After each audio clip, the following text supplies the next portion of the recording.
How to download baggage tag AirAsia. Hello everyone. In this video, I will show you how to download baggage tag AirAsia.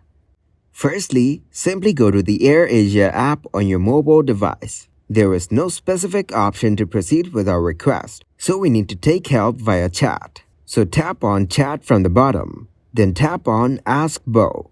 Wait for your bot to start the chat. Now select Travel from the given options. Now tap on AirAsia Flights. After that, you have these options. Tap on this right arrow to reach add-ons. Here tap on Baggage. You see there is no such option available right now in the AirAsia app.